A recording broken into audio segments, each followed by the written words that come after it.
só você começar a escrever ou pensar em compartilhar algo que você escreveu que começam a vir algumas ideias assim na sua cabeça. Ah, mas isso nem é tão bom assim. Mas tanta gente já falou disso, por que que eu vou falar disso de novo, né? Por que que eu vou perder meu tempo e nem escrevo tão bem quanto fulano, quanto ciclana, né? Acho que eu tô perdendo meu tempo, né? Acho que ninguém vai querer ler isso depois, né? Então, esse tipo de ideia, né? Essa voz crítica que fica na nossa cabeça, né? O tempo todo questionando se tem ou não tem valor aquilo que a gente está criando, né? Elas acabam minando a nossa confiança criativa e nos impedindo de fazer muitas coisas, né? De colocar no mundo o nosso trabalho que pode iluminar a vida de alguém, que pode, né, inspirar o dia de outra pessoa. E também fazer mais sentido até pra gente, primeiro pra gente, né, aquele trabalho, vendo aquele trabalho ali ganhando mundo e tudo.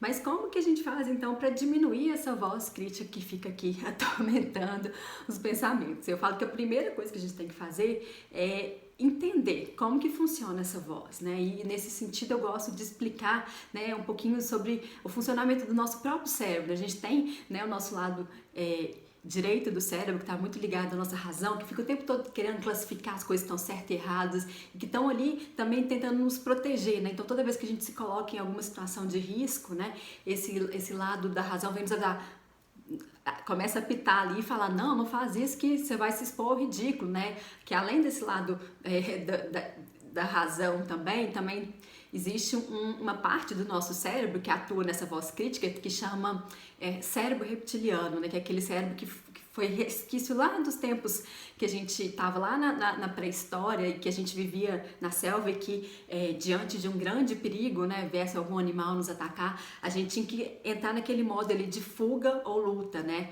E às vezes até hoje a gente ainda tem resquício nesse cérebro, no nosso cérebro, desse instinto nosso de sobrevivência. Então às vezes quando a gente está se colocando numa situação um pouco diferente da nossa zona de conforto, né, esse cérebro reptiliano junto com esse lado nosso da razão tende a ligar o alerta ali de não querer, né, deixar que a gente corra esse risco. Então essa voz existe para nos proteger de alguma coisa, só que na verdade essa voz ela não consegue diferenciar o que é muitas vezes o perigo real desse perigo que na verdade é um risco que a gente está correndo, mas que é um risco calculado, né, que a gente sabe que às vezes a gente vai colocar aquele texto assim, não vai ser todo mundo que vai gostar, mas também quem vai agradar todo mundo, né? A gente também tem que desmistificar um pouquinho também e quebrar um pouco essa dependência de querer agradar os outros com o que a gente faz e primeiro querer agradar a gente com o que a gente cria, né? E tem o outro lado do cérebro, acabei voltando a esse assunto, né?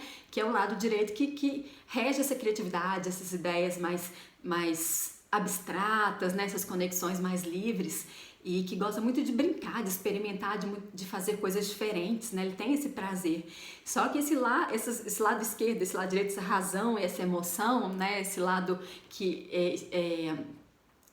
esse lado da razão é como se fosse aquele editor, né, que está ali o tempo todo revisando o texto que a gente está fazendo, né, como se fosse um crítico de arte ou de literatura também que está ali o tempo todo colocando defeito e colocando pontos de melhoria, enquanto esse lado direito do cérebro ele está ao contrário, como se fosse o nosso artista, o nosso escritor, né? Então um quer criar e o outro quer editar, quer criticar e acaba essas duas forças antagônicas entrando em combate, né? E com isso a gente acaba, quem sai perdendo nessa história é a criatividade, porque se a gente começa a criar uma coisa e começa a vir alguém toda hora nos interrompendo essa voz aqui que a gente começa a falar e minar a nossa confiança, a gente acaba até perdendo o fio da ideia, né? Não indo pra frente, não compartilhando com as pessoas, né? Então eu falo que o primeiro passo, além de entender, perceber que a gente precisa começar a delimitar o espaço dessas duas vozes na nossa cabeça, desses dois tempos diferentes que existem dentro de nós, desses dois personagens, vamos dizer assim, né? Então a gente precisa começar a adestrar esse nosso crítico, editor, e mostrar para ele qual que é a hora dele agir, né? Então, a gente na hora de começar a escrever, a gente se dedicar realmente à criação, né? Aquele processo de fluir das ideias, da imaginação, e depois, só no final de eu conseguido entrar em contato com tudo aquilo que eu queria colocar no papel, aquelas emoções, aquela história que estava vindo ali na minha cabeça, só no final eu vou convidar esse nosso editor crítico para vir participar, mas aí a gente vai convidar ele já com esse olhar mais sereno, assim, de que já fez o seu trabalho criativo e que aquela voz crítica, ela pode, nesse momento, ao invés de minar a sua confiança e não deixar você fazer, te ajudar a melhorar isso. Então você pode perguntar para ela, o que eu posso melhorar nesse texto aqui, né? O que eu posso fazer ainda melhor? E também, ao mesmo tempo, também delimitar um pouco o tempo de ação dessa voz, né? Não entrar naquele embate infinito com ela ali e acabar entrando nessa coisa do perfeccionismo e não colocar o texto, não terminar o texto nunca, não compartilhar aquele texto nunca, né? Então esse é um primeiro caminho. Dizem que o Walt Disney, ele acreditava tanto nesse processo, né, de separar esses dois papéis dentro dele e alguns outros que ele exercia também, né, no início da fundação dele da Disney, que ele chegava a mudar de roupa quando ele ia fazer a edição de algo que ele tinha criado, né? Então ele avisava pro corpo dele que aquela função ele tinha mudado, que agora ele ia fazer uma outra coisa. E eu acho interessante, é claro que a gente não precisa necessariamente trocar uma roupa inteira, né, na hora que a gente vai fazer uma edição, mas sei lá, você pode brincar um pouco com isso, ter o chapéu do editor, ter um lenço, né, da criativa, né? Então você pode brincar um pouco com isso. E um outro recurso que também pode ser legal é mudar de ambiente, né? Então você criar o hábito de quando você está escrevendo livremente, eu estou escrevendo aqui no meu quarto, na minha escrivaninha, ou quando na hora que eu vou editar no computador, né? Que às vezes tem essa diferença aí. Eu crio com lápis e edito no computador, porque o computador também é um lugar que favorece mais a edição, que você tem mais possibilidade ali de editar facilmente, né? Então, às vezes, para evitar um pouco isso, para quem já tem esse hábito de ficar editando o tempo inteiro, enquanto está escrevendo, editando, escrever no papel para acessar aquela ideia primeiro, depois ir editar no computador, ou, né, igual eu tava falando, eu escrevo no meu quarto, edito na sala, né? Então seu corpo, você vai mandando recados pro seu corpo para ele perceber que algo mudou aqui nesse processo. Enquanto editora, você ainda pode fazer um terceiro processo, né? Além de você criou, lapidou e agora você vai revisar o que você escreveu, né? Para esse momento você pode imprimir o que você escreveu, se você tiver uma impressora em casa, que ajuda o seu cérebro também a entender que aquele texto ali é um texto diferente daquele que você tinha escrito, né? Assim, ele se coloca mais alerta ali, né?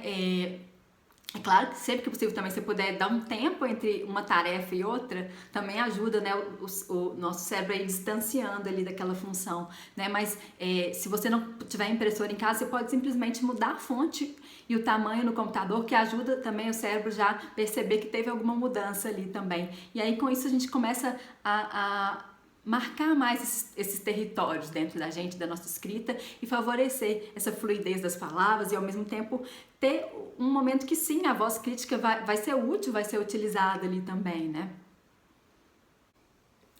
Outras formas, né, de diminuir a influência dessa voz crítica na nossa cabeça é a gente exercer cada vez mais a escrita livre, né? Perceber que fazer essa prática, tem a Julia Cameron, no livro do Caminho dos Artistas, ela sugere que a gente faça um exercício que ela chama de páginas matinais, né, que é a gente escrever 3 páginas sobre qualquer assunto que esteja nos tocando logo no início do dia, quando a gente acorda, e não tem critério, não existe certo e errado nesse texto, nesse tipo de escrita, né? A função dele é deixar a gente drenar os pensamentos, colocar as ideias ali no papel, e com isso a gente vai tirando da nossa frente todos aqueles obstáculos que podiam estar impedindo a gente de acessar a nossa criatividade, né? Os problemas que a gente tem para resolver na nossa vida, as inseguranças, né? E quando a gente começa a fazer esse exercício de escrita livre para entrar em contato com o que está dentro da gente, a gente começa também a perceber que voz é essa que tá falando com a gente? O que ela tá nos dizendo, essa voz crítica? E ao mesmo tempo a gente vai enfraquecendo ela, porque a gente vai criando esse hábito no cérebro de quando eu tô escrevendo, eu tô simplesmente deixando os meus pensamentos fluírem. E quanto mais a gente permite esse fluxo de pensamentos, mais a gente vai impedindo a ação dessa voz crítica, né? E aí a gente vai trazendo isso também para os momentos que a gente está escrevendo alguma escrita mais direcionada, né?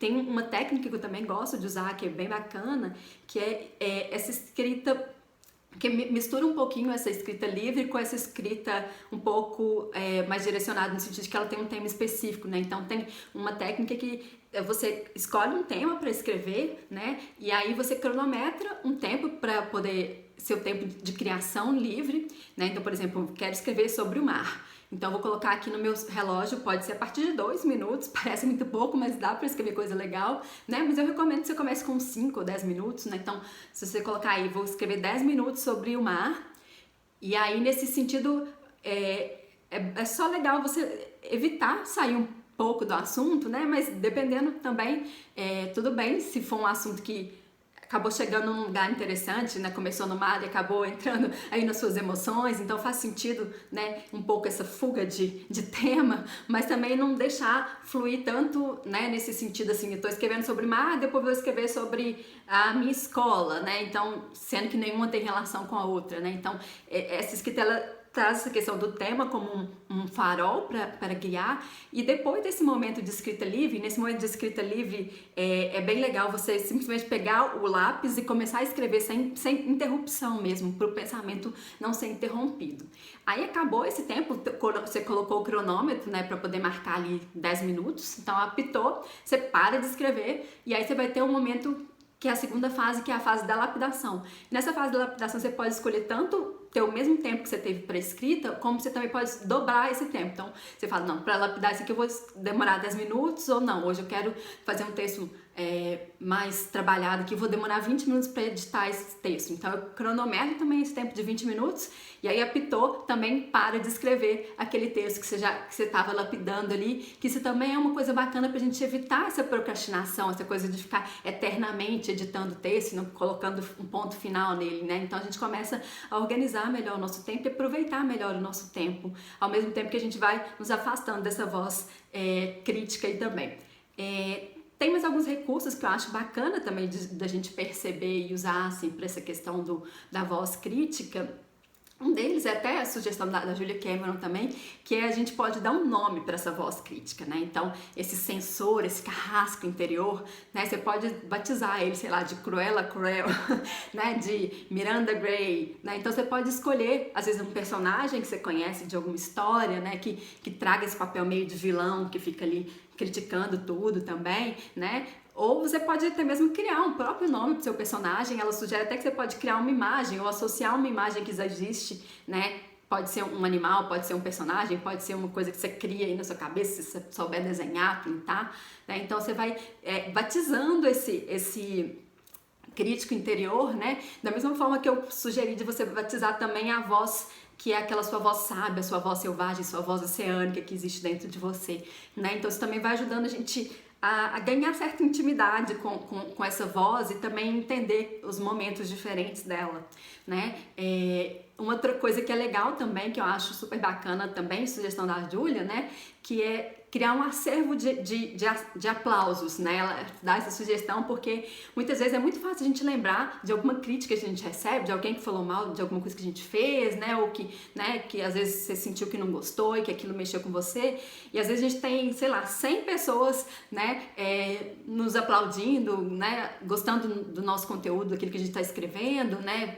Dando retornos positivos, e uma vem falar uma coisa ruim, e o que mais marca a gente é aquela experiência ruim que a gente teve, né? Então, com esse ato da Júlia de criar esse acervo de aplausos, né, significa que toda vez que você for escrever alguma coisa e alguém te der um retorno, te fizer um comentário, te falar alguma coisa, né, você vai criando uma pastinha ali de aplausos, né, que pode não só coisas do presente, mas você pode resgatar no seu passado também, né? Algum prêmio que você ganhou, alguma prova que você foi bem numa redação. Então, tudo isso você vai acumulando ali naquela pastinha. E naquele momento, se você estiver se sentindo um pouco insegura ali, né? Aí você pode voltar lá e ver, olha só, não, essa voz aqui que tá falando na minha cabeça que o que eu escrevo não tem valor, ela não tem razão. Olha que essas pessoas estão comprovando que eu sim escrevo coisas interessantes, né, que trazem valor para essas pessoas, e a gente vai se relembrando, principalmente se fortalecendo nesse momento que a confiança criativa estiver mais abalada ali também, né. E outra coisa que eu também sugiro para quem tá com a confiança